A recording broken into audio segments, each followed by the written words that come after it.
사사기 12장 1절에서 오늘 7절까지만 나누도록 하겠습니다.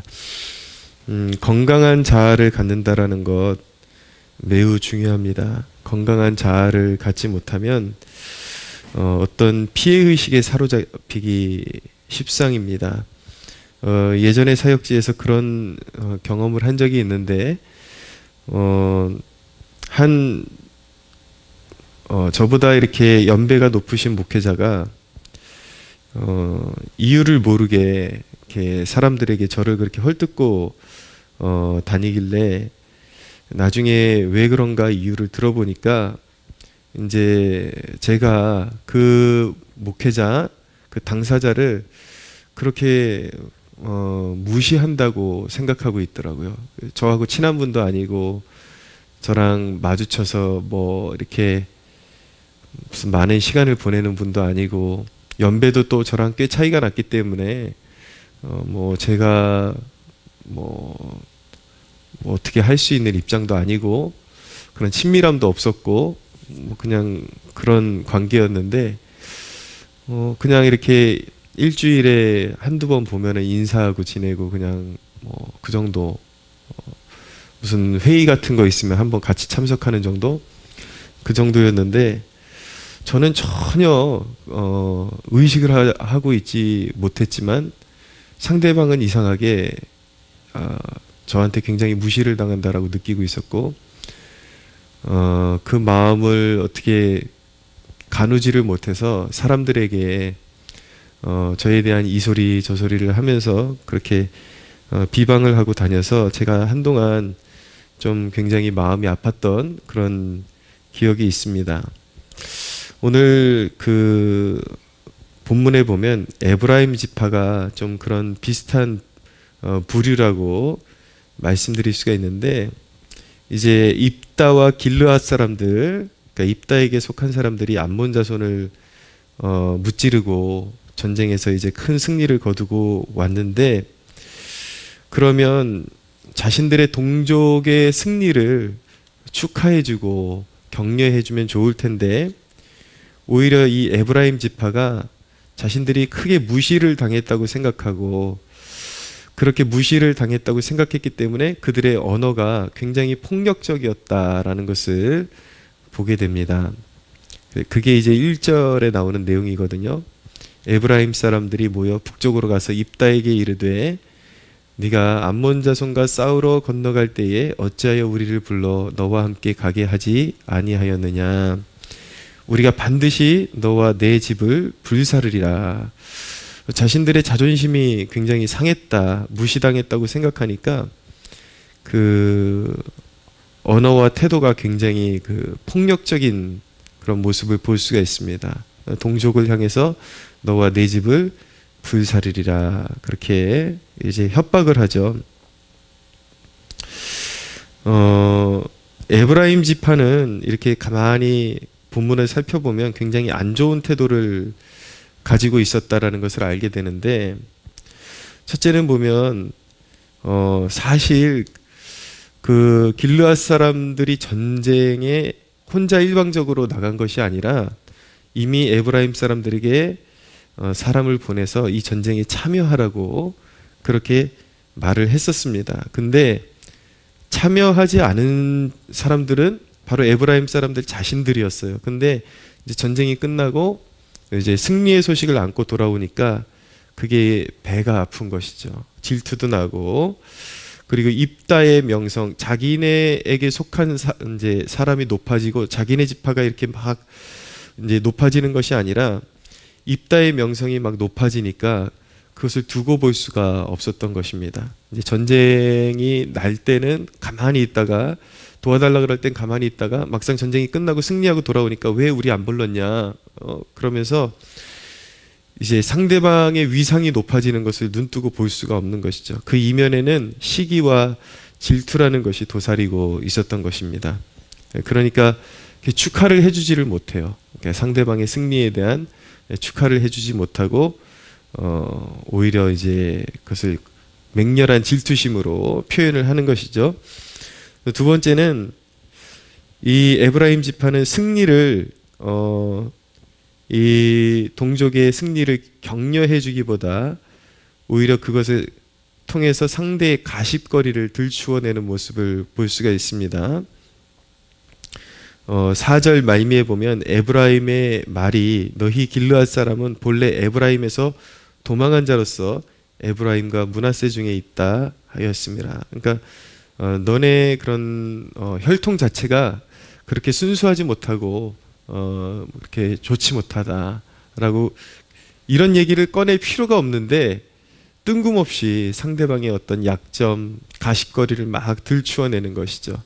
그러니까 상대방이 나보다 못한 존재라고 평소에 생각하고 있었는데 승리를 확 거두니까 그것이 이제 배가 아프니까 이제 좋은 쪽으로 상대를 격려해 주기보다도 평소에 자기가 생각하고 있었던 저 사람들은 분명히 우리보다 한창 열등한 사람들이고 나보다 못한 사람들인데 뭐 저들이 승리한 게 뭐가 그렇게 대단해? 그러면서 이제 가십거리를 먼저 끄집어내 가지고 이제 말하고 있는 것입니다. 굉장히 안 좋은 태도죠.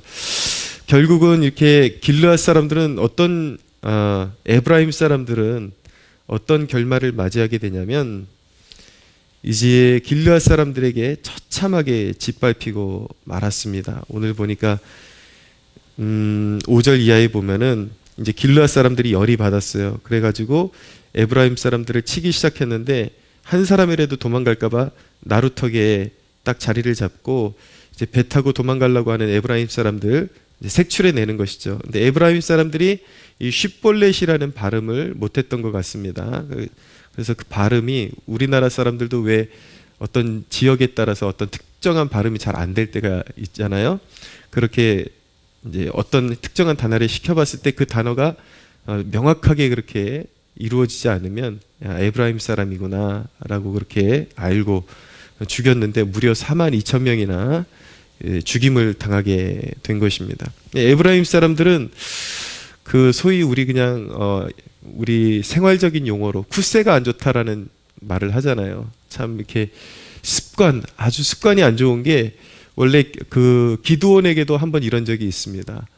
또 너희가 왜 우리를 빼놓고 전쟁에 나갔느냐 그러면서 전쟁에 막상 나가야 될 때는 나가지 않고 있다가 꼭 승리하고 돌아오면 가십거리로 만들고 니네만 왜 승리를 자축하고 있느냐라고 그렇게 늘 시비를 걸었던 존재, 늘 뭔가 이렇게 같이 축하하고 독려하고 힘을 모아야 될 그 시즌에는 가만히 있다가 오히려 격려해 주기보다 항상 이렇게 딴지를 걸고 나오고 부정적으로 나오고 비판적으로 나오고 그냥 비판적으로 나온 것이 아니라 자기네 마음에 들지 않으면 굉장히 혈기를 발하는 그런 존재가 바로 에브라임 사람들이었습니다.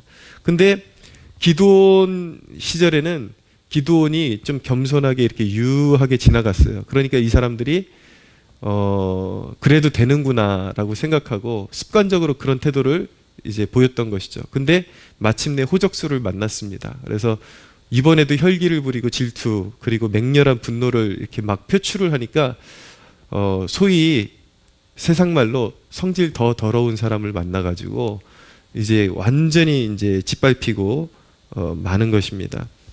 우리가 이 대목을 통해서 배워야 되는 것은 무엇이냐면 영적인 성품이 굉장히 중요하다라는 것을 우리가 배워야 합니다. 혈기, 분노, 시기 이런 것들을 이렇게 그대로 우리가 안고 살아가게 되면은 언젠가 한동안은 괜찮을 수 있어요. 왜냐하면 그냥 개 중에 사람들 중에는 부딪히는 거 싫어하고 뭐 이런 거 가지고 좀 이렇게 마음 상하고 좀 이렇게 더럽다라는 그런 마음이 들기도 하지만 애써서 싸우려고 하지 않는 사람들이 있는 반면에 언젠가는 호적수를 만나게 돼 있죠.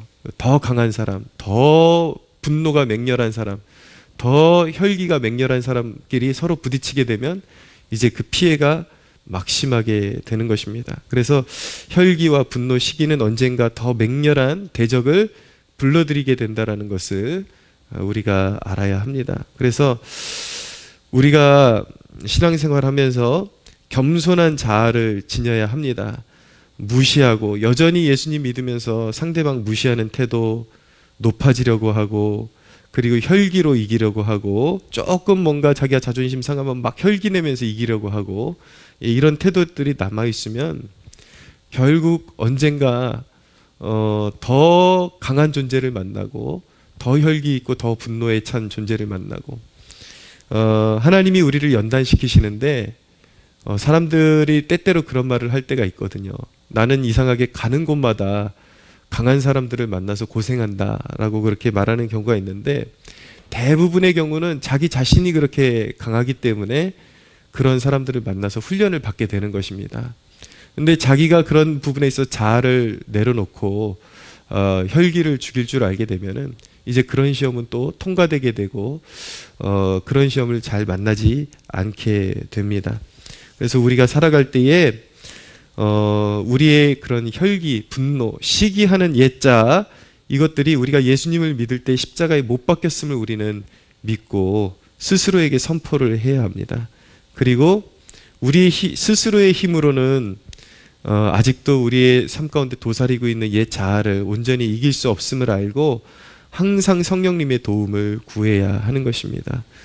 그래서 항상 깨어서 내 안에 아직도 남아있는 옛 자아가 있다라는 것, 옛 사람이 있다라는 것, 그것을 의식하고 있다가 그 옛 사람이 고개를 들려고 할 때 이 에브라임 사람처럼 내 안에 남아있는 혈기, 분노, 시기, 질투, 이런 것들이 고개를 슥 들려고 할 때에 성령님의 도움을 구하고 성령님의 능력으로 불태워 주시기를 구하고 옛자를 온전히 죽이고 겸손한 자아를 가지고 예수 그리스도를 바라보는, 예수님만을 의지하는, 그리고 예수님께 내 삶의 주도권을 내어드리는 그 겸손한 자아를 가지고 그렇게 살아갈 때에 우리는 이 세상을 온전히 승리할 수 있음을 깨닫고 살아가야 하는 것입니다.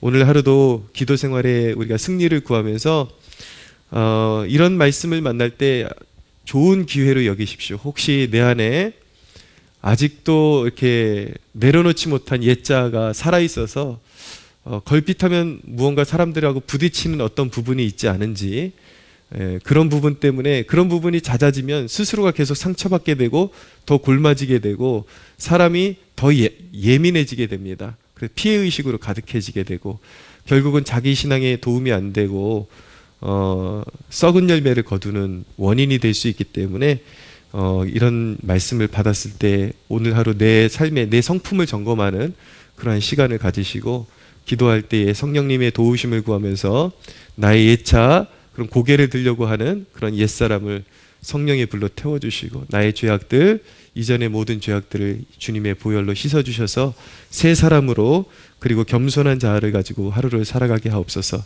그렇게 기도할 수 있는 여러분들 되시기를 축복합니다.